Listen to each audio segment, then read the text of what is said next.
There are a few eras that often get associated with playing cards, knights and lords and mythological gods, but maybe there are a few associations that are cooler than a gun-slinging cowboy gambling away in a saloon on the lawless frontier.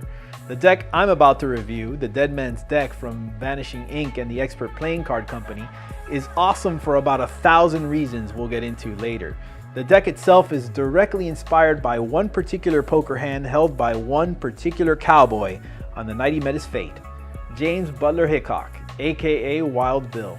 Over time, I'm sure the exact details of the story have been embellished as it passed from word of mouth into lore into legend, but I like to think that it probably went something like this.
Alright, so maybe it didn't go down quite like that. Apparently the real McCall shot Bill in the back, and maybe the cards weren't exactly aces over eights, but the legends have been spun and Vanishing Inc. has smartly decided to run with it and extended the idea of the dead man's hand to a whole deck. The tuck box is simple and vintage inspired. Black ink on a cream colored background gives the impression of weathering, and that maybe once this box was white, although it's been a while. The front simply reads The Dead Man's Deck playing cards.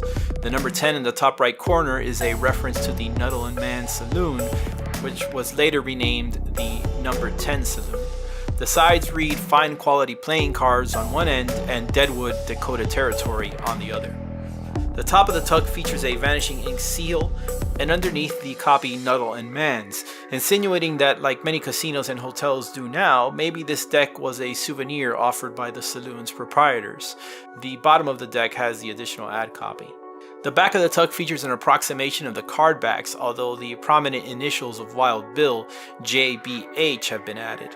Overall, the tuck is understated and perfectly convincing of the period Vanishing Inc. is aiming for. The marketing copy for the deck on retailer websites asks, why is there a hole in the middle of these cards?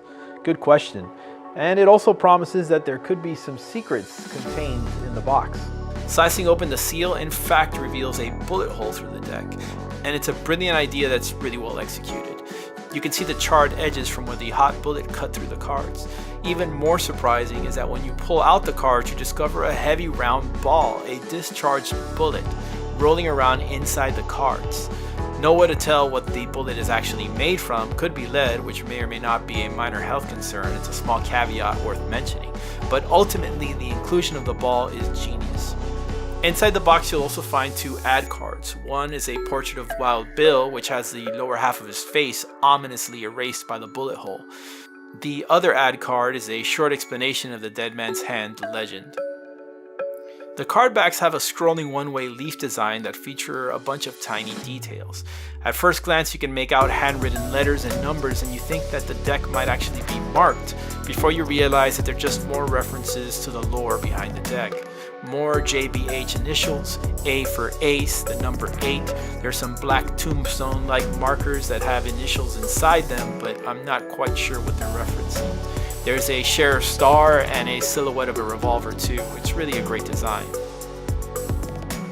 The front of the cards are just as great. The indices and pips are decidedly vintage. The font is pitch perfect. The weathering effect on the cards is just about the most convincing I've ever seen on any deck. They look weathered but not abused, as if against the best efforts of their preservation, they've somehow managed to age. More importantly, it appears that the weathering and the aging varies from card to card, further adding to the convincing effect. It's kind of a pet peeve of mine. Nothing bothers me more when every card in a vintage-inspired deck features the same marks and creases and patterns of yellowing, and this deck avoids that problem very nicely. Further creating distinction from card to card, the burn pattern in the center is also different. The last detail, and the best, is the dried blood splatter that can be found randomly on some cards, as if they'd been left on the table and caught some errant drops of blood during the fateful moment of Hickok's shooting. No 2 cards have the same pattern. Finally, the black suited aces and 8s are the coup de grace, no pun intended. They are rightly the bloodiest in the deck and feature the swirl pattern stains of what you can only deduce is Wild Bill's smeared and bloody fingerprints. It's just really cool. Usually the star of any deck, the court cards here take a back seat, but the design is still fantastic, era appropriate and well drawn. They pop with dark blue and red and dark gold highlights. Alright, so conceptually these cards are a home run, and aesthetically they're a grand slam, but what about the way they feel? Surprisingly, for a deck of cards with a hole bored through them, they handle really well. The deck farrows and fans easily, and for some reason, although I struggle to perform a pirouette flourish with most decks, I seem to have no problem at all doing it with this one. It's weird. I wonder why. Of course, this is a deck that, by definition, is a gimmick deck. You aren't likely to play a lot of home poker games with it, at least not past the one time you show off their novelty to your friends. The same goes for Magic, as the cards themselves would likely distract from any performance. But as a collector's deck, the Dead Man's deck is as close to perfect as it gets. The cards are currently sold out or unavailable everywhere except for one place as of the recording of this video, and that's playingcarddecks.com. So I suggest if you want one, you go snatch one up there. I hope you enjoyed this review, and if you did, please help others find it by liking, subscribing, and sharing this video. Until next time, Gentleman is out.